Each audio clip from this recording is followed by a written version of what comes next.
Today we're going to try and unpack, is just running enough? And of course, if you're training for running races, running is the main thing that we need to focus on. But we get to a point where running more doesn't always make us better. So that's an important aspect all by itself. Certainly as we get older, if we run too much, we run the risk of picking up injuries which are going to hamper what we can ultimately achieve on the races that we are training for. And outside of that, there's a lot of complementary stuff that goes into ensuring that we can be the best that we can be. So if you are happy with performing at a particular level, if you have got some serious time constraints around which you can train and therefore you can only run, of course we can prepare you well for events within the time that you have got available. However, if you are a person who has got more time to train and you just love to run, but you also want to be the best runner that you can be, then we are going to get to a point where filling up the additional time that you've got is going to be much better spent adding in first strength training. And the strength training is going to help your performance on two fronts. It's going to make you better at what you're doing, which is physically running. It's going to make you stronger. It's going to make you more resistant to fatigue.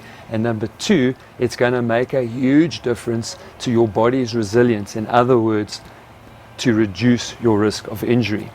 Alright, as Lindsay said at the start of the video, strength training is absolutely pivotal to include in your running plan.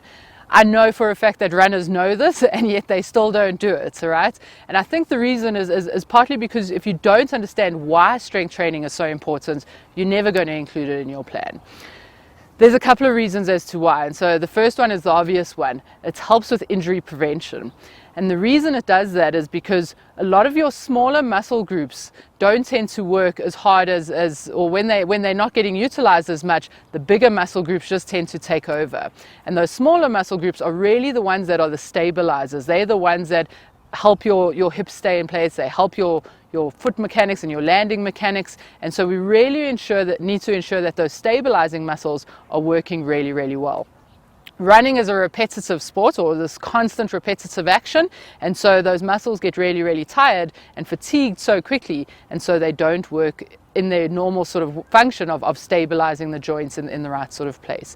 So from an injury prevention point of view, it is absolutely critical to include strength training in your running plan. And the second reason is almost a bit of a bonus, and this really baffles me as to why runners don't incorporate strength training into their plan, because it's like getting something for free that improves your running. It improves your running economy. And so if you think of your running economy almost like the fuel economy of your car, you will be able to go further and be more efficient with less fuel. That is how we want to think of running economy.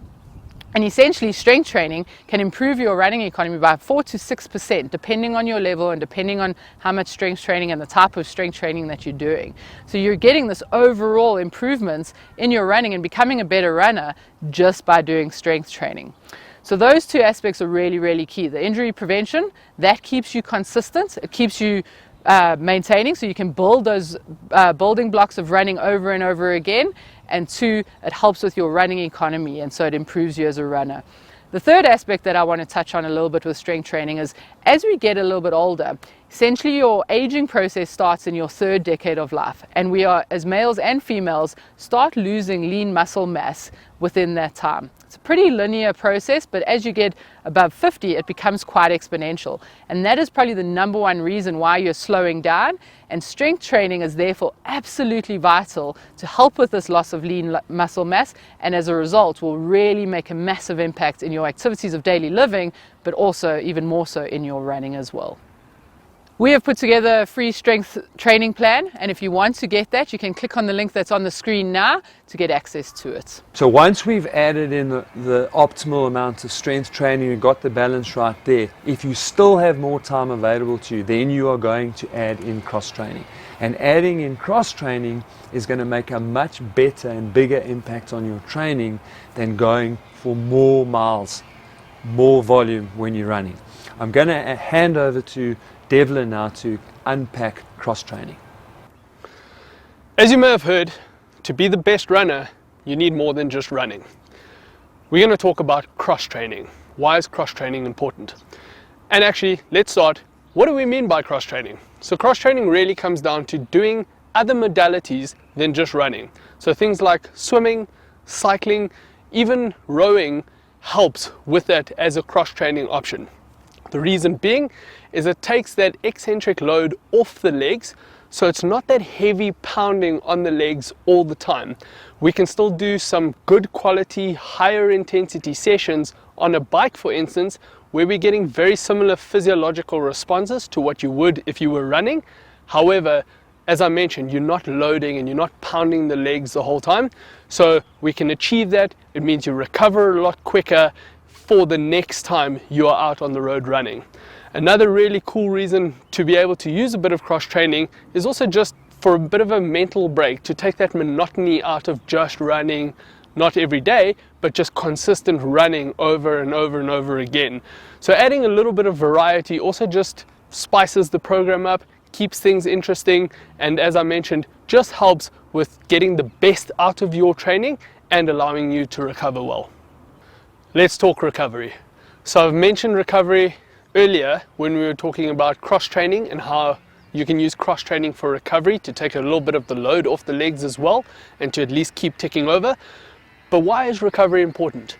So we often think to get better, to become better runners, we need to train hard, and we need to keep training. It is important to note your gains that you make from a particular running session, so whether it is a long run or whether it is doing interval work, the gains you make from that session are not happening in the session while you are actually doing that session or doing those intervals. Where those gains come in is in the recovery period, or the time that your body has to build from that. Let me tell you sort of basically how that works. So when you put your body under stress from doing interval work or any exercise for that matter, your body goes into sort of a state of shock and realizes it doesn't really like this. So now when things calm down and you actually start to recover, your body realizes, I didn't like the pressure that I was put under. How can I build my muscles and build everything on a cellular level a little bit stronger so that I know how to handle it the next time? And that's where the gains are coming in. But that only happens when you are resting or recovering and taking a lot of that heavy loading off the body. So it is really important to note when we talk about recovery, there's two ways of doing it. One is an active recovery. So that is where you are doing some sort of exercise, something like cross training, for instance, where you are doing a light cycle instead of your running program, potentially doing just a walk, going for a walk with the dogs. That is seen as active recovery. And then the second option, and one we really do advocate for, is to also have one full rest day. And I'm talking doing absolutely nothing. Not nothing where you're lying on the couch all day, but it is important to not exercise for at least one day a week as a rest day to again help your body to build accordingly. You've heard from Devlin and Shona around cross training and strength training.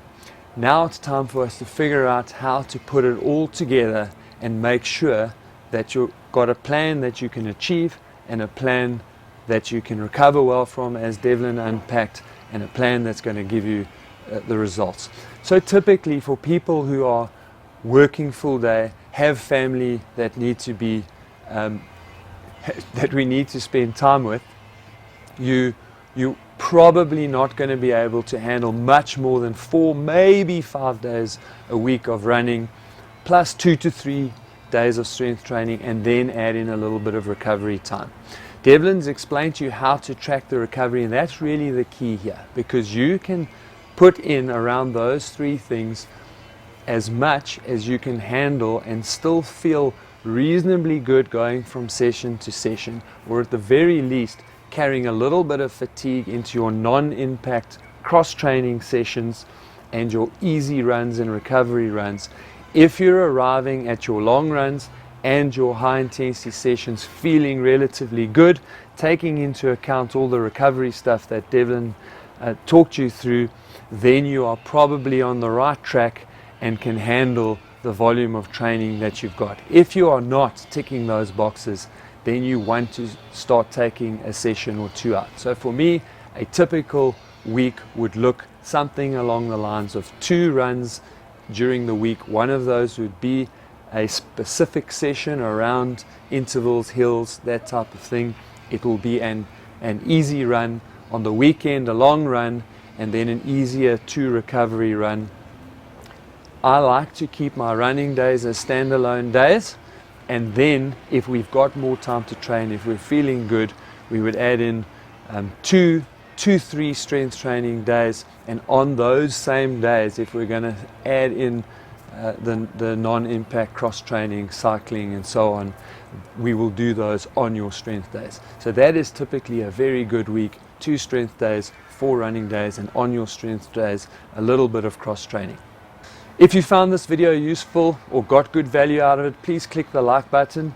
Check out some of our other videos, and if you need help structuring your training program, check out our website, coachparry.com.